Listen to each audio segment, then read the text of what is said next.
Isolation is a period that we all go through as Christians, and I feel like this is one of my most hardest and most difficult seasons yet. I've never really I have been isolated before in my past, but it wasn't really as severe or as major as right now. And I was having a talk with one of my friends, and then she had to remind me that I'm almost 18 now. And I feel like I didn't really understand the depth of what she said until it hit me that I'm almost 18, I'm almost in the real world, I'm almost out there, I'm almost to the point where I have to start taking care of myself to the fullest now. And I didn't really understand that.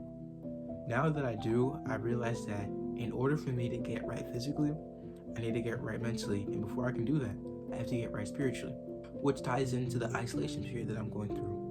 Now, I feel like before in my past, I was heavily disrespected and I didn't really know how to use my voice. I didn't know how to speak up. And it allowed for people to walk all over me and just step over me and use me. And I was definitely 100% a people pleaser. But now that I'm getting older, I have to realize that the mentality that I had when I was a kid cannot carry into my adult life. Because then people are going to treat me like a kid and I won't get into the places that I want to be. Obviously, I have my hopes, dreams, and aspirations for the future, but the only way for me to get there is to start putting in the steps that I need to elevate my mentality. And the only way to do that, obviously, is to go to God. But before you go to God about anything, you have to have the willpower to step out there and do the things that you want to. Now, what I mean by that is you can pray to God for anything in this world, right? You can pray for financial stability, you can pray for a better mindset, better friends, you can pray for, a nice house, you can pray for almost anything, you can pray for love, but are you willing to do what it takes to get the things that you pray about so heavily? And I feel like that was me, right? The main prayer that I've been praying recently is just more friends, or not even more friends, but friends of high quality. I want friends who are going to be there for me regardless, support me regardless, no matter what, the way I support them. And I keep on praying for friends that are going to pour into me as much as I'm going to pour into them. But I was up last night and I was thinking, listening to some Marvin Gaye, and I was pondering about if I'm ready to have those friends or not. And that's when I felt God speaking to me, and he said, how am I supposed to give you the friends that you're meant to keep for life if you aren't ready to hold them down? And what I think he means by that is that how can I have those friends that I pray about so much if I'm not that person yet? And it took me a while to understand that too. I thought that I would just never meet these people because, they're not out there, or all these random things that were just running through my mind.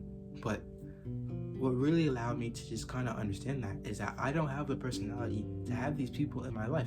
I need to work on myself. There are so many things I need to improve upon. And now I understand that I'm a flawed person. But just because I'm flawed does not mean that there's anything wrong with me, or that that's the reason why people don't want to hang out with me. No, I'm just a human being that's a work in progress, no matter what aspect of my life it is.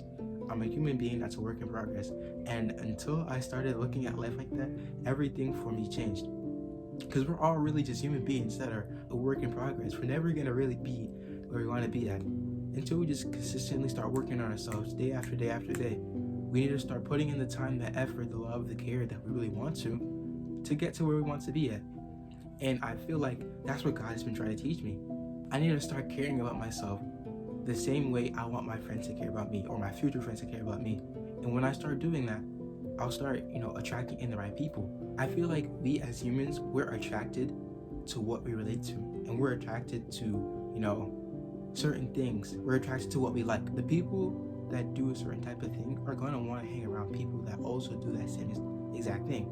So millionaires are also going to want to hang around millionaires. You know what I'm saying? So that's how I also started to see life like.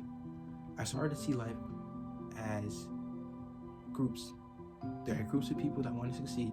There are groups of people that want to get better. And there are groups of people that stay stagnant and don't improve. And people that don't improve and are lazy also hang around people that don't improve and are lazy because they're like them. And I don't want to be a person that just sits there and does nothing. I'm actually very ambitious and I want to actually achieve my goals. As soon as I say it, I want to go out there and start doing it. That's how ambitious I am. And as soon as I find other people like that, I'll be attracted to them and I want to be just like them because they're, ambitious. They're going out there just doing exactly what they said they would. And if I'm attracted to that energy and I want to be like that energy, it'll reflect back onto me, and I'll be as accomplished as they are and complete as they are. Because iron sharpens iron. So as soon as I get around my people, we're just gonna build off of each other, and then we're going to be at these high, elevated, and unstoppable places in life. And I cannot wait for that. But the only way for me to get to that point is if I start taking care of myself to get there. I build up my spirituality, I build up my mentality, I build up my physical, not only just my body, just how I carry myself, how I look, how I present myself. As soon as I start building that up more, then everything else falls in line. I get around the people that I deserve, and then, I learn how to get closer to God. I learn, more about the Bible, Him, Himself. I just learn, and then I'm able to use my gift and share it to whoever comes in my path, whoever comes in my direction. I don't know how to end the video, but thank you guys for watching.